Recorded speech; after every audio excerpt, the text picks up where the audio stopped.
Those storms have just started making their way into our region. Meteorologist Ray Petelin is tracking the biggest threats tonight. Ray. Yeah, and the main threat is this line as it moves through northern Washington, through Beaver, through Newcastle, and or I should say through Lawrence and Mercer counties, eventually through Butler, through Allegheny, and the rest of Washington County as well. We're already getting reports of some trees down in Beaver County as we speak, with this line that's pushing out some potentially damaging winds. And the top edge of this, especially as you're up into Lawrence County, this is where we might see a little rotation trying to show up, although that's starting to weaken, or at least the prospects of it, which is a good sign. But these storms are still pushing out some pretty strong winds to the tune of 60 to 70 miles per hour. But you can see these little hashes of yellow. That's one of the ways our radar tells us rotation over time. And you can see that there's been these little areas of rotation trying to show up on that top edge of this storm. Now, as you work south into Beaver County here,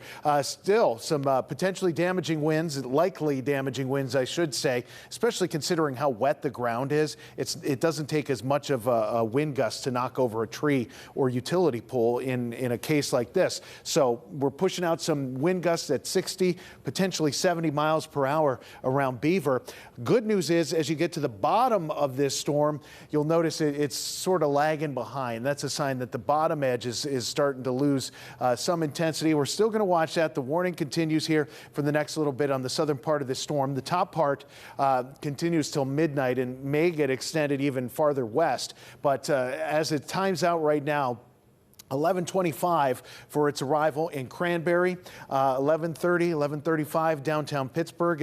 As that's getting closer, it's just starting to edge into western Allegheny County, getting out towards the airport at Moon.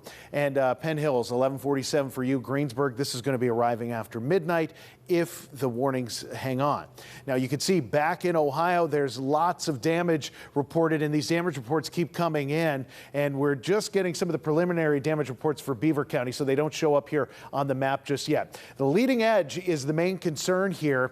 Back beyond it, we're going to still have here and there type showers tonight, but tomorrow, when the cold front actually starts to work through here, this is going to potentially touch off more flooding and maybe even a couple damaging storms. So that cold front gets closer, it stirs up those thunderstorms, those bring down heavy rain. That remains with the elevated flood risk. So tonight, over the next couple of hours, these storms are going to start to move on. Still some hit or miss showers around. Tomorrow, especially midday, this is where we start turning on some thunderstorms. 4 or 5 o'clock, that cold front comes through. And then beyond that, once we hit the later parts of the evening, we start to clear it out and we get into some good weather.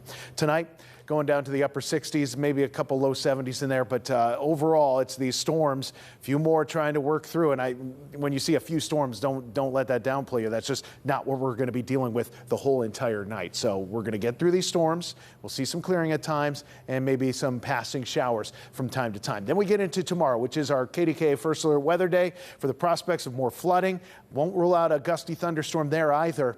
Friday, best day of the whole entire forecast. You get the 80s, lower humidity, and then we turn on the heat and humidity, but also we turn on the dry weather for several days in a row.